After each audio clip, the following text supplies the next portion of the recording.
Having a pole plant for many aspects of your skiing is a real advantage. It's the one thing that helps you feel balance and can give you a lot of confidence on initiations of turns. But when you move on to freeride terrain, the pole plant is even more essential because the type of snow you're skiing on requires a four-wheel drive.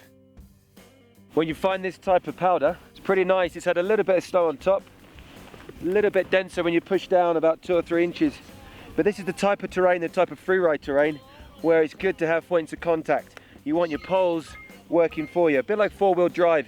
The hands are touching the snow and the feet are touching the snow. You're going to be better balanced. Getting the pole in the ground actually gives you the effect of feeling lighter. And if you're lighter, you're much easier to maneuver yourself and can get those turns going even when the going gets steeper. The poor guy would take it. The poor guy would take it over again.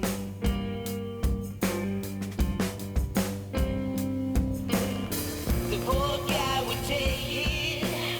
The poor guy would. So if you look up at the tracks we've just made here in the snow, the idea of the pole plant gave me the rhythm and it gave me the turn shape and the control of my line. It was like a timing device.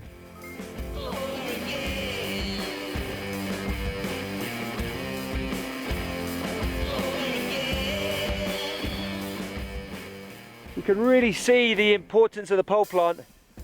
Just in between each turn there's a little streak of snow where the pole has just stabilized a little bit for me, but more importantly it's got the timing right, and it really helps with the rhythm and flow when you're trying to ride through the powder snow. Just one thing. If you're going to make a pole plant that's effective, think about your posture. A lot of people drop their elbows in and the arm rotates back and you lose a lot of power.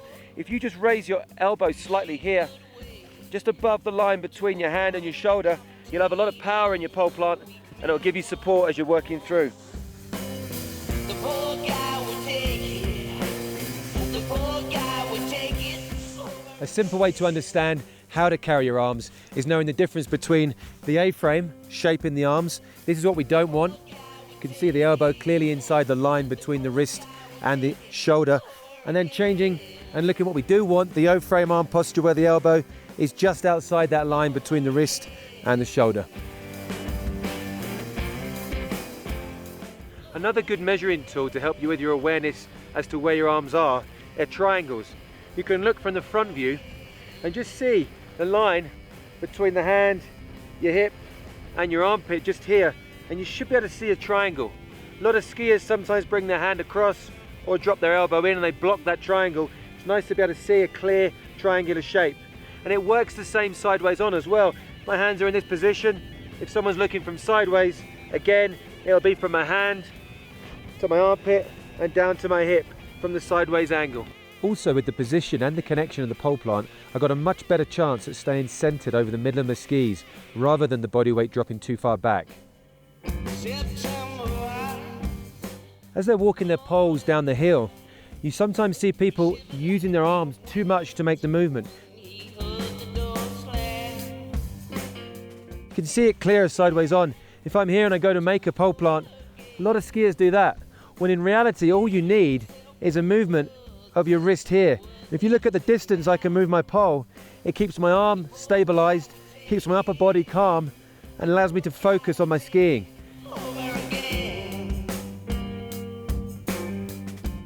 Depending on the type of turn that you're going to make in the powder, if it's a long, bigger turn with a bit more speed, your pole plant's relatively light, sort of hardly touching the snow.